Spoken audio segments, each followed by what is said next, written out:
Modern. Modern. Modern. Modern. We're prepping for a voyage. Modern. The force of an old-fashioned equals whiskey mass times bitters acceleration. Why don't you make that a double?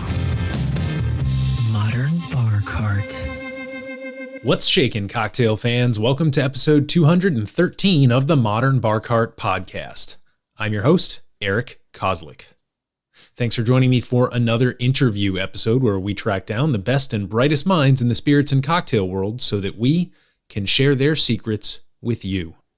This time around, I tuck into the first installment of a two-part conversation with bartender and milk punch guru, Eamon Rockey. He's a veteran of the New York City fine dining and cocktail scene and the creator of Rockies Botanical Liqueur, a product that's seducing cocktail lovers around the U.S. with its impeccable flavor and remarkable versatility.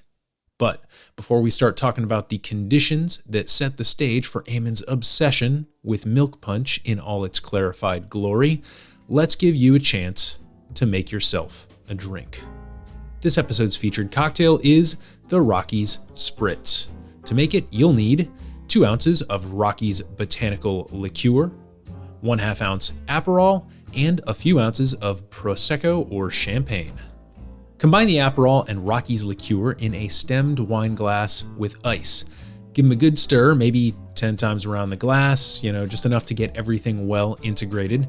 Then top with your dry sparkling wine of choice, garnish with a slice of fresh citrus, and enjoy. To figure out how this drink works as a spritz, you really need to taste Rockies Botanical Liqueur for yourself, which means you should visit rockiesliqueur.com and check out the store finder. Chances are you'll find a liquor store near you or one that will ship to you. But the best way to describe it in lay terms is to say it's a clarified milk punch that's bursting with citrus, green apple, and tropical fruit notes. It's bright, sweet, and creamy, but so meticulously balanced that it can play well in tandem with other complex modifiers like Aperol. Now, perhaps the simplest way to drink it is paired 1-to-1 with your favorite spirit, but this spritz format is a great way to branch out once you've gotten your feet wet. So, now that you're equipped with a simple but completely new riff on one of the world's most beloved cocktails, let's turn our attention back to the interview.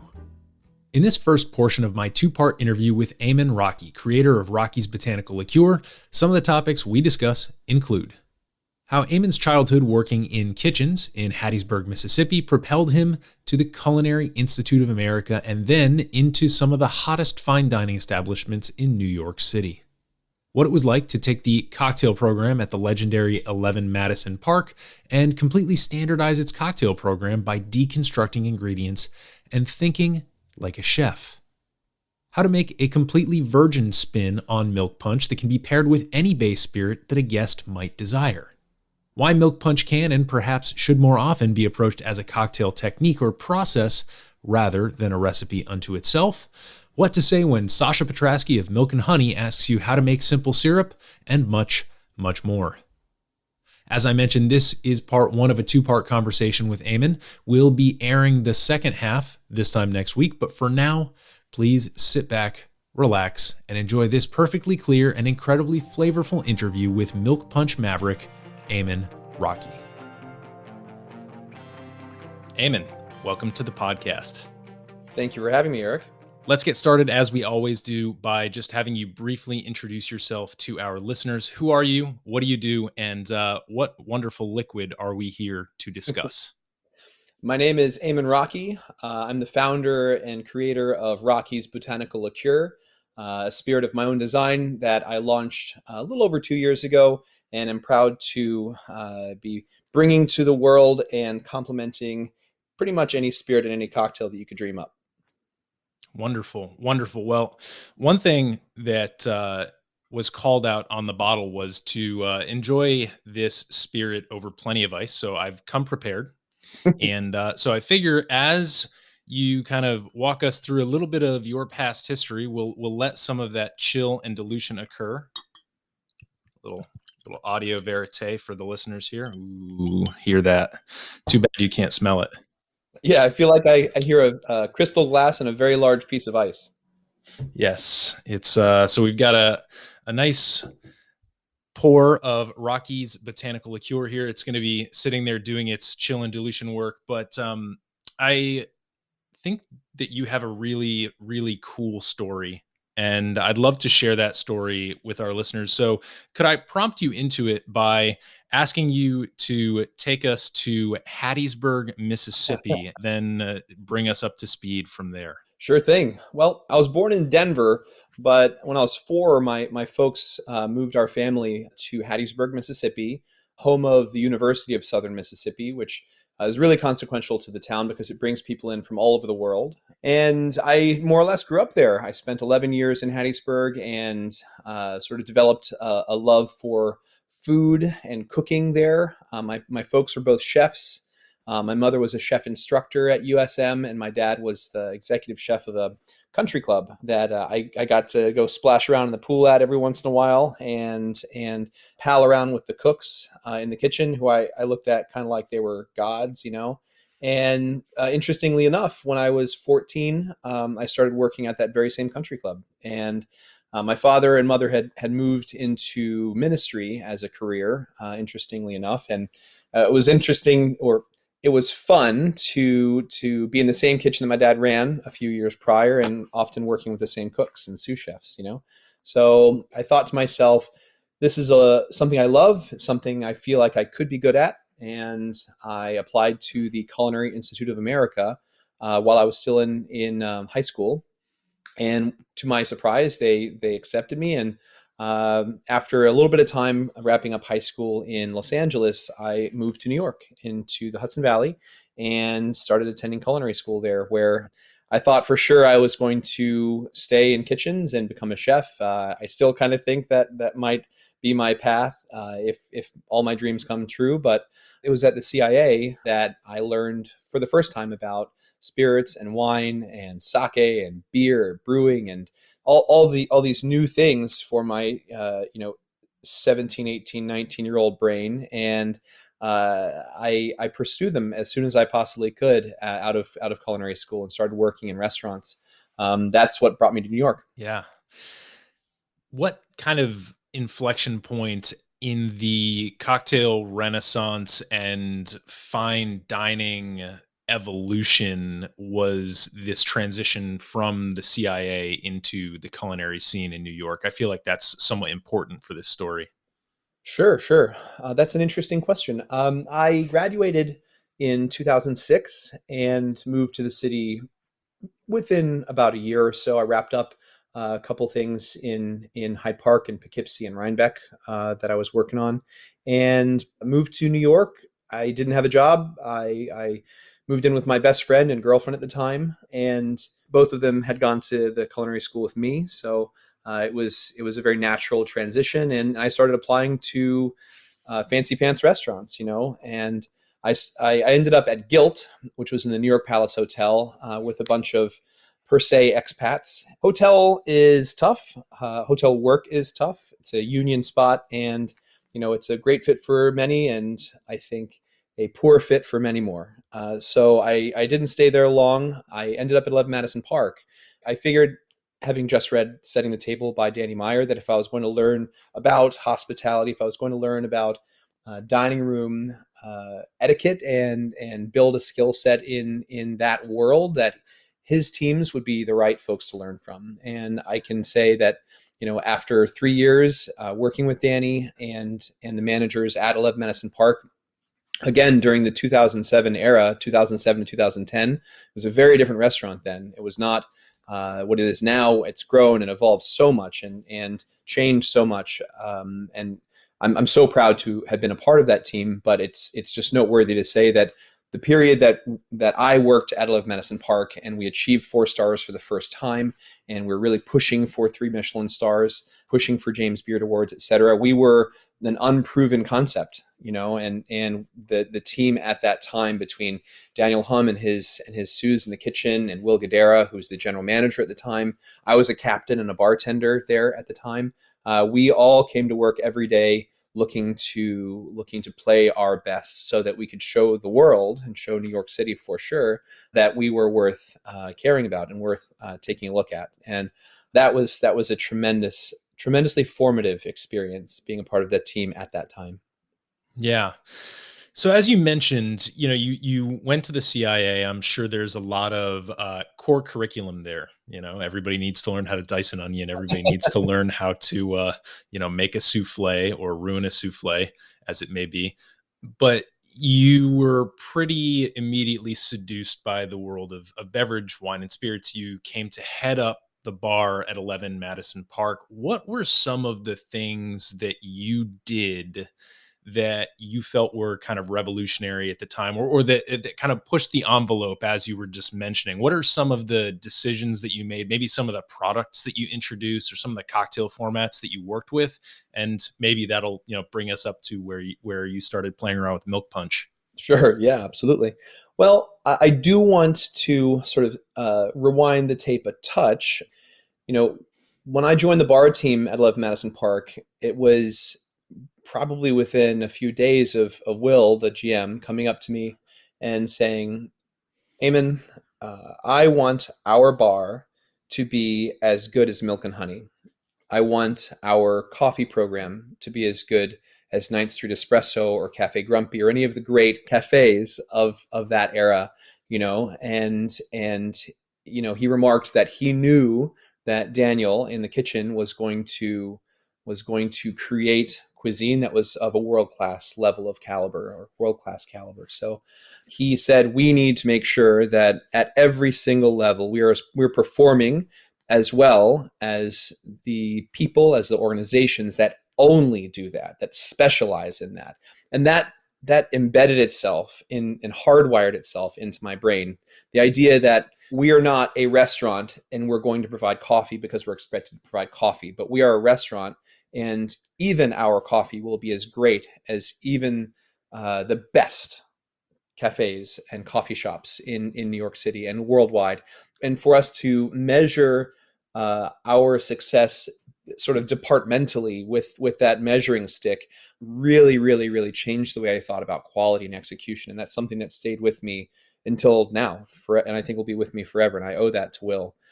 So I joined the bar team right after he approached me with that statement and those marching orders, it really felt like. And I was not the leader, and I've never been the leader of the bar program there.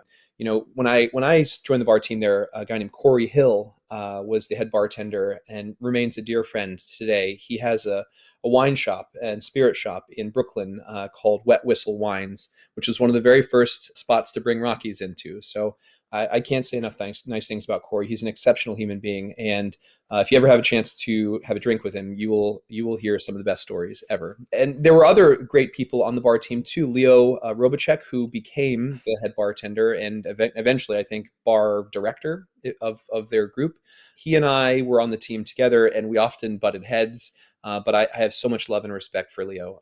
So it was during that time that you're absolutely right. The reason that Will tapped me, and I think heard my request to do more at 11 Madison Park. I think at the time I was the youngest captain ever on the team at EMP, and I had more energy than I knew what to do with, and I was rubbing people the wrong way frequently, but always with the intention of doing good, And I think Will saw the bar as an outlet for my energy, right?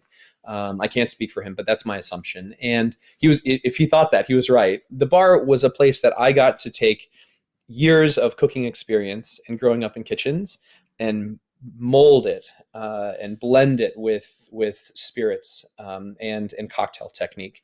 And at that time, I think, speaking to your very smart question a minute ago, there wasn't a guarantee of quality in cocktail bars. There wasn't a guarantee in quality in any establishment that made drinks. There was just, the guarantee that you were going to have, hopefully, a decent measure of whatever base spirit and hopefully something fresh, right? Or if you were making something house made, that it might be kind of cool, right? But the era of all house-made syrups and infusions and clarifications and all of these ingredients and components to cocktails, that had not even started, not even close, right?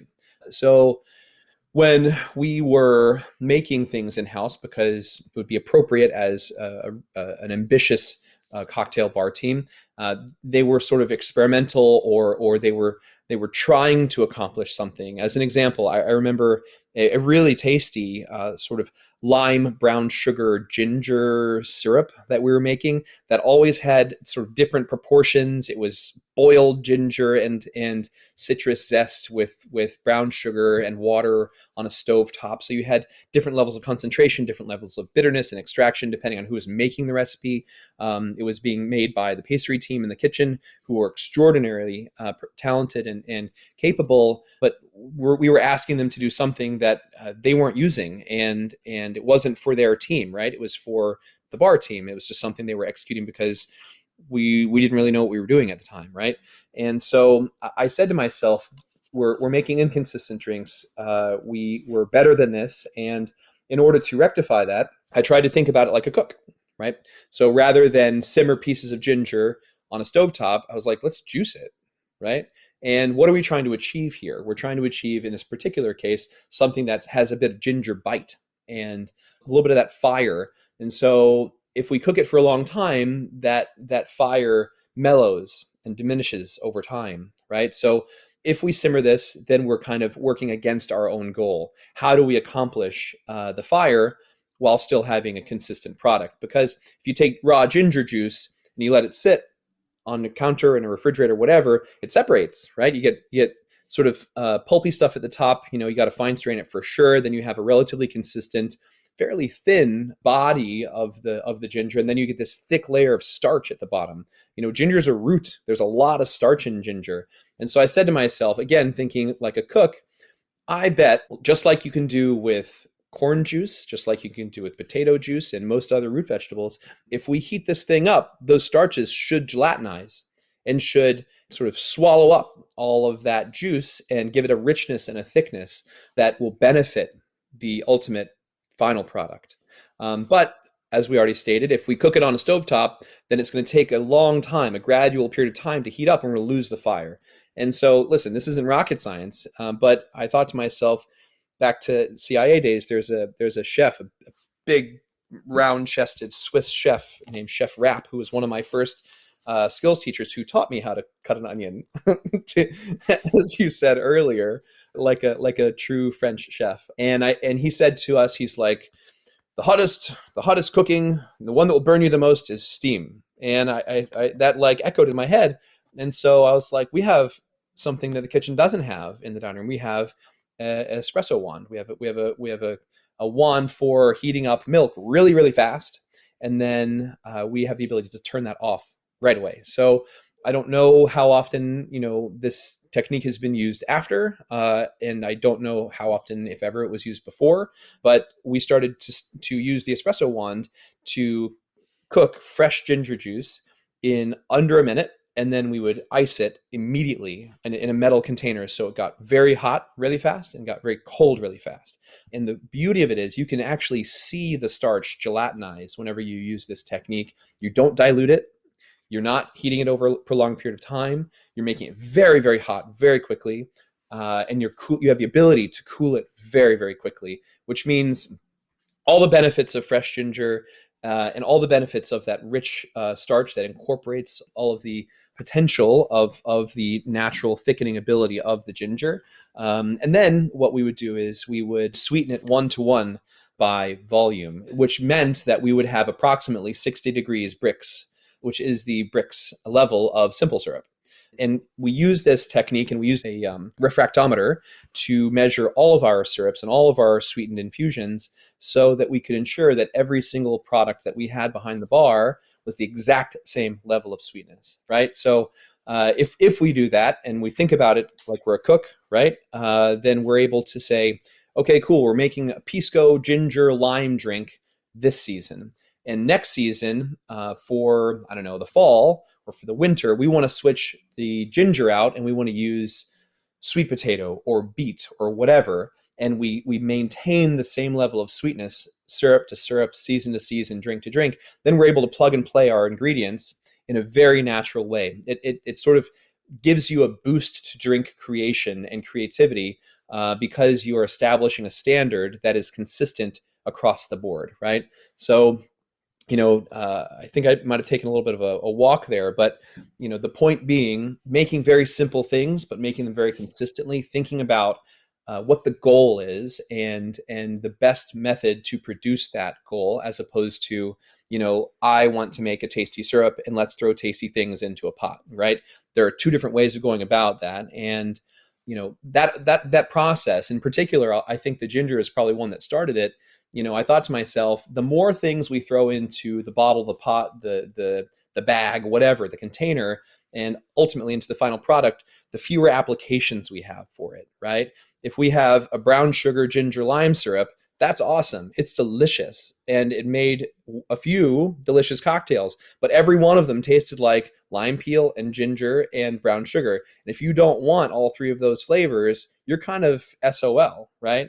If you don't have all of those ingredients in there, you have much more flexibility, right? So my preference has since been to produce the best ginger possible, and then produce the best rich brown sugar, muscovado, or whatever syrup possible, and then to have extraordinary oleosaccharum made from the lime peel, and then have very good lime cordial made from the spent lime shells after juicing, and then of course have lime juice, right? So we have a spectrum of flavor to play with that we're able to plug and play like a cook, as opposed to I have one thing here and it only does one thing. Yes. This is a bit of a fortuitous kind of discussion because it piggybacks really nicely off of a conversation I very recently had with Ian McPherson over at Panda and Sons about his switching technique and how he referred to it as, Legos. And it seems like what you're describing is creating versatility in a program by creating granular uniflavor products, or I guess syrups and etc., that can be kind of switched out according to various use cases, application, seasonality. This episode is brought to you by Near Country Provisions. I've been a customer for about a year now, and I can say without hesitation that the delivery of frozen farm fresh meat that I receive from Adam and his team makes me do a little happy dance every month. Not only does Near Country offer grass-fed beef and pasture-raised pork, but they also have an awesome selection of chicken and seafood. And the best part is it's all local and it's all sustainably farmed and harvested. You can customize every order or simply leave the selection in their capable hands like I do. Near Country even offers fun add-ons like bones for soups and stocks, as well as special holiday offerings like turkeys, brisket, and more. If you live in the Mid-Atlantic, that's DC, Maryland, or Virginia, and you're sick of the same bland selection at the grocery store, or you're looking to drastically improve the quality of the protein in your diet, Near Country Provisions has you covered. Head over to nearcountry.com and enter the code BARCART, all one word, when you sign up for your subscription to receive 2 free pounds of bacon or ground beef in your first delivery. That's BARCART, BARCART, all one word, at checkout. This is easily one of the biggest quality of life improvements I've made in the last year or two, so I hope you'll give Near Country Provisions a shot and let me know what you think. Now, back to the show.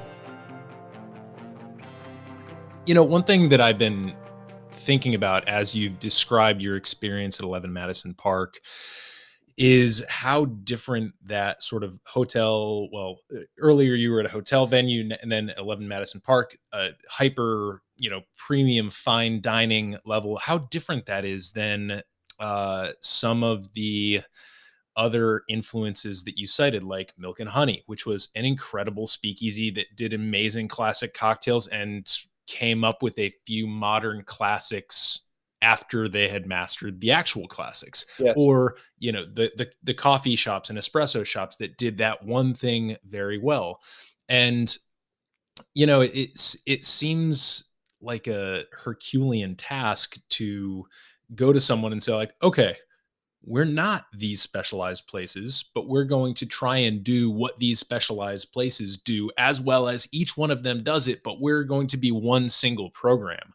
And it seems like your approach to the cocktail program, it squared one or two of those circles by extracting those ingredients, right? It seems like impossible. How do you take all of these individual specialties and cram them all into one program? It's like, well, your solution to at least a few of those dilemmas seems to have been like pulling the ingredients apart, finding the best way to unlock the flavor of that one ingredient so that it can then cross pollinate into other aspects of the program.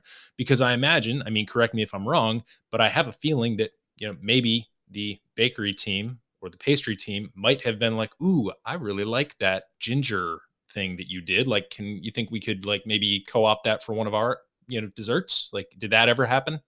Oh, for sure. And I'll say that occurred more following my time at 11 Madison when I started designing my own bar programs. And I have to underscore it again, at EMP, it was truly a collaboration. We were all trying to figure stuff out on our own, right? And that was the first time I ever bartended, So there were some applications of principles and concepts, but it wasn't fully fledged. It wasn't fully formed, To your point about cocktail bars, I guess just to share a couple anecdotes that I really, really, really respect and remember with fondness. At my last place, I'll jump forward and then jump back. But at my last bar, a place called Botany, it was a restaurant and bar. Sasha Petraske of Milk and Honey was a regular. He would come in and we'd chit chat. He'd dine, he'd drink, and I remember serving him some cocktails with sort of anxiety and excitement, and he became a friend. I can't say that he was extremely close as a friend. I didn't get that opportunity, but insofar as I would love to have him into the restaurant and love to chit chat about cocktails. And a very telling quality about Sasha is that at least in our relationship, the guy had no ego at all when it came to cocktails and technique. He literally said to me one day, he's leaning on the service bar, he's looking behind my bar, and I'd served him a couple drinks and we were chit-chatting about where they came from and what the ideas behind them were. And he said to me, hey, how do you make your simple syrup? And I was like, what? I couldn't tell if he was pulling my leg. I legitimately thought that he was messing with me, or he was about to tell me that one of the bartenders screwed it up, which, it's unlikely, but it's not impossible. And the drink wasn't tasting the way it should have, right? So I was like, what do you mean? And he's like, well, at Milk and Honey, the way we make ours, and I hope I'm not misquoting him, but as I recall it, he's like, well, we take a box of Domino sugar and we pour it into a quart container, and then we fill it up with hot water, and then we shake it, and that's our simple syrup. And I was like, okay, cool. And my thing was like, what's the issue, And I later I told him how we make ours, which is 1-to-1 by volume of hot water and granulated sugar. And incidentally, it's the same by weight and by volume with granulated white sugar and water. But I told him that's what our method was. And I later because again, I was like kind of dumbfounded by the question, from somebody who's such an icon, right? And a standard setter in so many ways. And I tried the experiment of doing it his way. And I was like, oh, this is not simple syrup. This is a different ratio.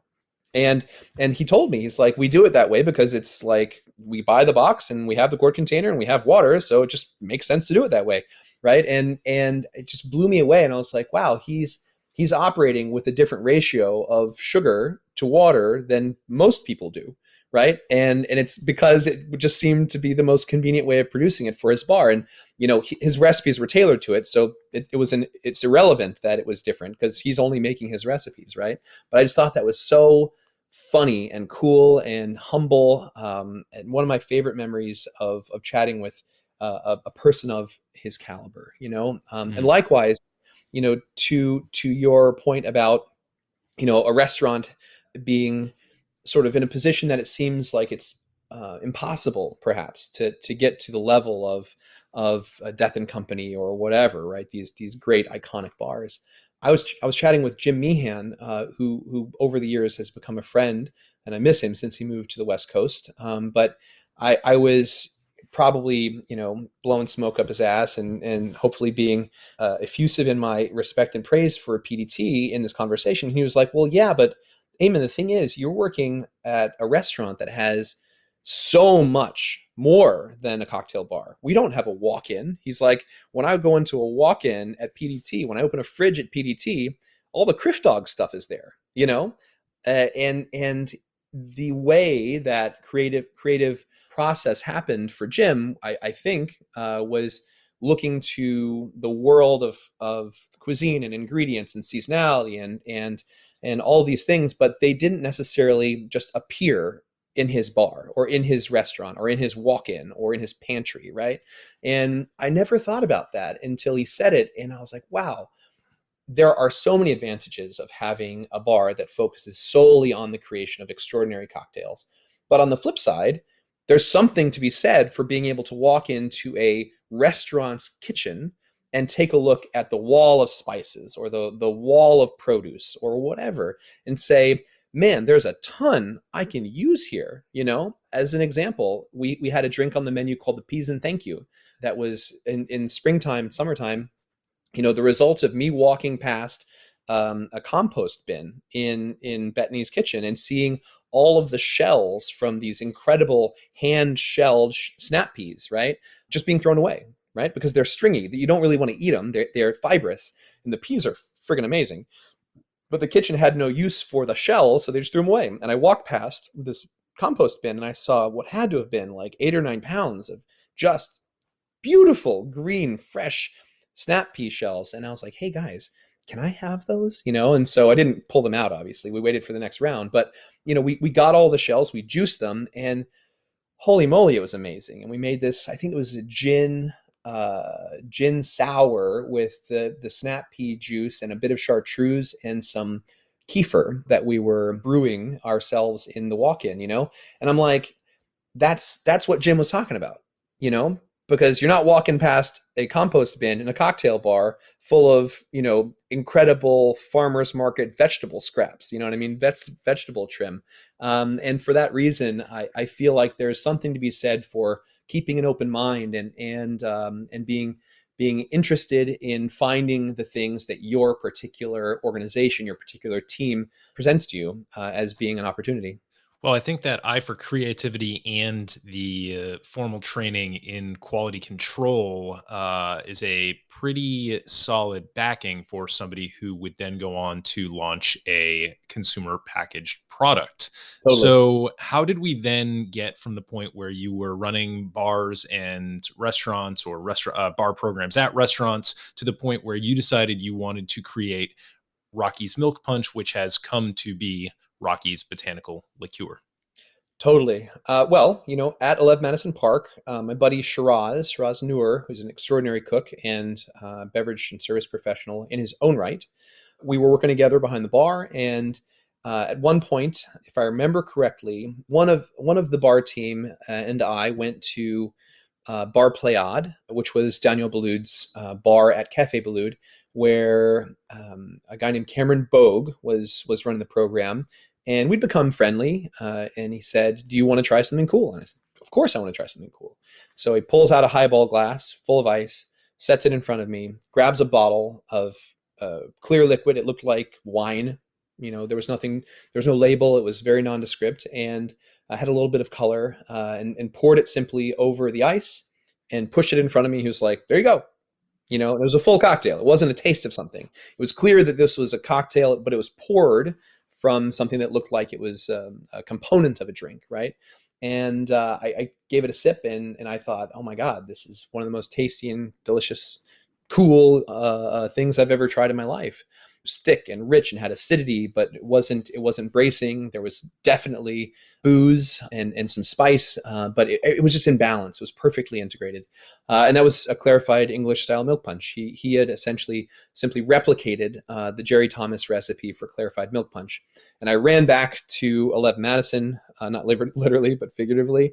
And I told my buddy Shiraz, who again is also a wonderful chef, and looks at things from a culinary perspective. So we were on the same wavelength often. And I said, Shiraz, look, we've got to try to make this stuff. It's going to blow your mind. It's amazing. And so he and I essentially introduced clarified milk punch to the menu at 11 Madison Park.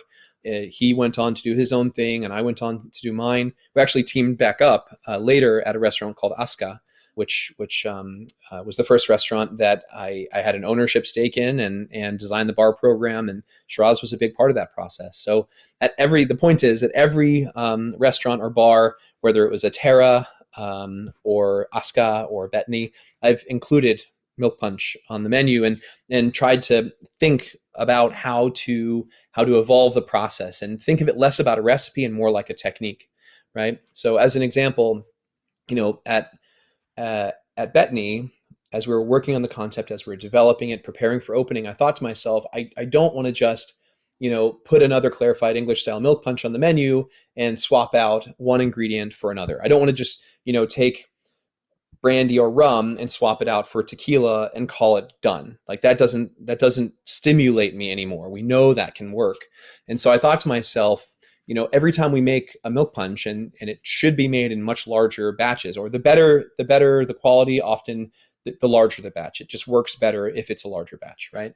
So you make 2 or 3 gallons of this stuff, and if it doesn't go well, you have 2 or 3 gallons of mistake on your hands. That's very difficult to fix, and it's costly. It's time consuming, and there's a lot of heartache, in making clarified milk punches. So I thought, even under the best circumstances, if you make a great one and you use, let's say, Scotch, only people who like Scotch are going to order that drink.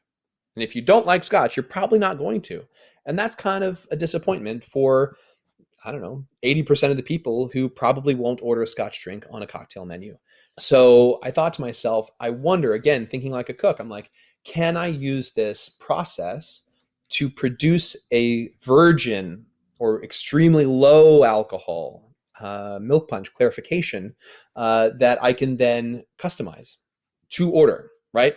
And as far as I know, it hasn't been added to anybody's menu since. And I encouraged somebody to do it. It worked so well for us to make a clarified English style milk punch with no alcohol. That way, I could go to anybody in my restaurant or bar and say, hey, you want to try this cool stuff? And they say, sure, why not? And I'm like, what's your favorite spirit? And they say tequila, or they say champagne, or they say rum or gin. And I can take any of those spirits and add it a la minute to that punch base. And that changed everything for me. It's that decision. Little did I know this was the case at the time, but that changed the course of my career, because it became our religion. We made T-shirts for the restaurant that said milk punch on them, and that it didn't matter. You're a cook, you're a bartender, you were a captain, you were a barista. It didn't matter. Everybody was singing the mantra of milk punch, and that team spirit that was so firmly instituted in the restaurant and in the bar meant that the enthusiasm washed over to our clientele, to our guests, and they got equally excited about it, right? And any given time, 99% of the people who came to Betny at one point or another tried it in one form or another, and usually got hooked on it. And every night, people's minds were blown, and it's not rocket science. It's just, trying to think to yourself, what's my goal? My goal is to be able to provide clarified English style milk punch, which is usually made in large batches, and it's made to completion from the get, right? It's made to completion from the first time you pour the first glass, and until you use it all up, those 2 or 3 gallons of it, you're pouring the same drink. How do I change that? How do I rethink that? By virtue of thinking about it like a technique or a process first. And so I said to myself, it's doing so well. People are so excited about it. I'm going to put this into a bottle, and I'm going to do it in a way that continues the execution of the drink, or maintains the execution of the drink as a modifier or as a co-base for other spirits. And that blows people away, because there are very few modifiers that you can use half an ounce or 3/4 of an ounce, and it brings something special and harmonious to the drink. Or if you're feeling lazy, you just go equal parts. One part of Rockies, 1 part of gin, give it a stir and hit it with a twist. It's like the most delicious Vesper you've ever had, So that flexibility and versatility was what was inspired by the clarified English style milk punch at Betny, and what has eventually now evolved into Rockies Botanical Liqueur that you're holding, or you're sipping at least. Yes. and it is so good. I had a chance to play with it last night, and we can talk a little bit more about that in a moment. But Hmm. I have some questions, some follow-ups for you. Go for it. I want to bold some things in the Evernote program in my brain right now. I want to bold and underline the word co-base. Sure. I want to bold and underline this kind of idea of realizing that milk punch is so easy to mess up. For anybody who wants to hear a very sort of like specific postmortem of how I messed up a 5-gallon batch of milk punch Oh, boy. recently, you can check out our episode Adventures in Milk Clarification. I did a clarified milk punch jungle birdie type thing for my best friend's wedding, and so that was interesting in how we chose to execute that. We were able to resurrect it in the end, but it was touch and go for a little while. So I'm fascinated, but I have a technical question about this idea of extracting the booze from milk punch, because, you mentioned the Jerry Thomas recipe. One of the recipes that we've featured in the past is the Ben Franklin recipe for milk punch that's all over the internet. These are good recipes. They're good, solid recipes. But as you mentioned, you're not thinking of milk punch as a recipe. You're thinking of it as a culinary technique, and That's you're right. kind of stepping back a little bit. Instead of sitting there with your nose 2 inches from the recipe, you're sitting there holding the recipe out at arm's length and saying, like, all right, what is this essentially? If we break apart all the components, and you're noticing that it's some booze and a bunch of other ingredients, but that there's might be an opportunity to separate those. The booze, though, is an important component in the shelf stability of the milk punch, which, if we're going back 400 years, as it says on the side of your bottle, that was important back in a time when milk punch was designed to be shelf stable at Yep. a non-refrigerated temperature. Indeed, refrigeration did not exist in the way that we know it today. Yep. Of course, the acidity and, of course, the bricks of the product also play into that. But like when you're making the milk punch, there's this curdling that occurs. Of course, it's the acid that's doing the curdling. When you remove And the the alcohol. booze and the alcohol, and so when you remove the booze from this process, like how did you account for the fact that you don't have that alcohol then in there helping the clarification process? Did you have to modify anything, or is that maybe some proprietary info that you can't share explicitly? There's nothing proprietary in my brain at all. At least nothing concerning, bartending and cocktail stuff. I love giving classes and lectures on this stuff, because people make the same mistakes I do. So if I can save somebody the headache by sharing my own foibles, then it is an absolute pleasure. So what I tell people about removing the alcohol from a milk punch is that you just have to be cautious, and you have to think about it. Take, as you said, pull your nose back from the book and pull your nose back from the recipe. What I found to be so helpful is adding flavorful water-based ingredients. As an example, tea is in almost every single milk punch. It doesn't necessarily have to be the most flavorful. You don't have to go lapsang souchong in a milk punch for it to actually serve a purpose. If you're using an oversteeped oolong or black or green tea, it is going to help your punch so much. The water content of the tea will help to lubricate it, and the tannin structure of the tea bonds to the casein proteins in the milk, and it helps to form these beautiful, flaky, almost like snow curds that will bond together and clarify your punch. And so in terms of adapting the recipe, yeah, there were some adjustments that needed to be made, but they weren't major. They were just thoughtful, right? If you try to have a really, really thick punch that has a high milk content, relatively low water content, even with the alcohol, it'll be tough. It can be very difficult to clarify in the wrong ratio. So we did a lot of experimentation. We were making, at least one, often two punches of various recipes every single week, and usually keeping a library if it was a good one, so that we could age them. They aged beautifully, as you pointed out. And once you get the recipe and ratio and methodology down, you can plug and play like crazy. There's a long list of things that are pitfalls for making them poorly, or for inviting an error or inviting a mistake to happen that makes it difficult to recover. But once you learn what those are, you're in pretty good shape to move forward. And I continue to give classes on it, and I wish there was some way to sort of like broadcast it so that I can finally tell people, stop using coffee filters to clarify your punch. Stop using them. They don't work.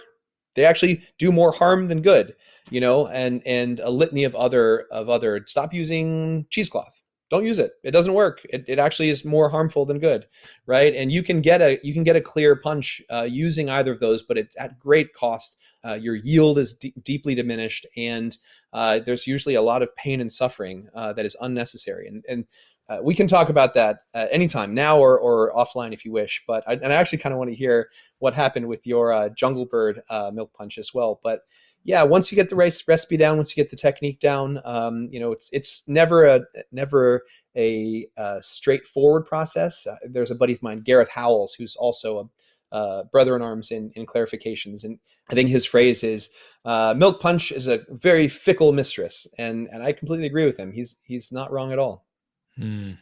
Well, I mean, I did use cheesecloth. I did eventually use coffee filters. I had a brewer's bucket. I had multiple levels of filtration, if we're talking, microns going, from the kitchen sieve all the way down to the coffee filter. I make bitters, so I've got access to like the more different types of, like those conical filters that you'll use to like filter, the cooking oil, for example, in a fryer, that provides something in between a cheesecloth and a coffee filter. So for me, it was mostly about kind of, after we introduced the curds and then like fools broke them down into tiny micro curds that were like almost like that ginger starch that you mentioned early in the conversation.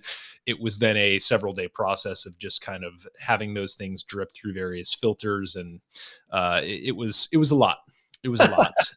So in the end it was good, but it took a pound of flesh with it. So, I mean, I guess we don't need to go into all the technical stuff, but like if we're not using cheesecloth and we're not using coffee filters, what is the simple way to avoid those and keep our yields a little bit higher?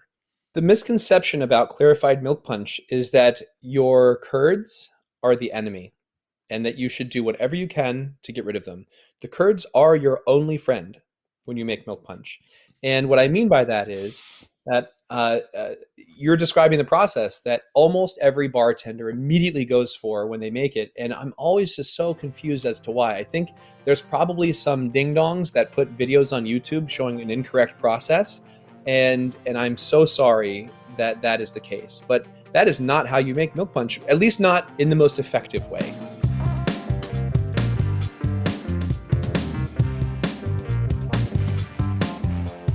Hey everybody, thanks for listening. If you enjoyed this episode, there's two big things you can do for us here at Modern Bar Cart.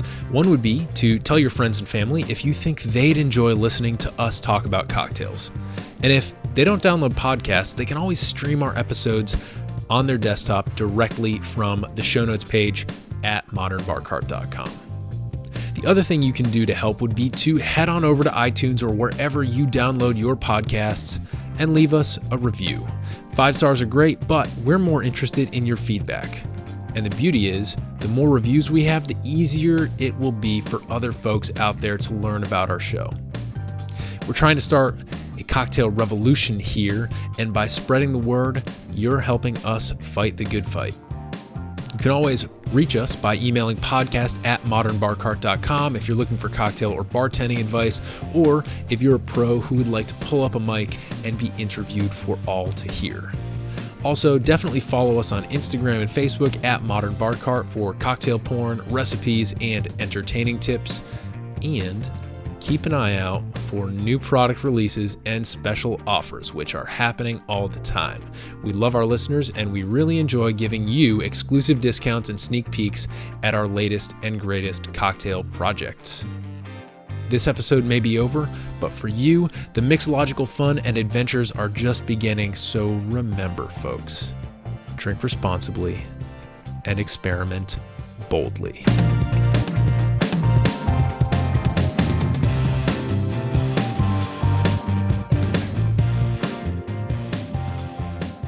This episode was made possible with editing and sound design by Samantha Reed, Milk Punch and fine dining insights courtesy of Eamon Rockey, creator of Rockies Botanical Liqueur, and a little bit of interview magic by yours truly. This has been a Modern Bar Cart production, copyright 2021.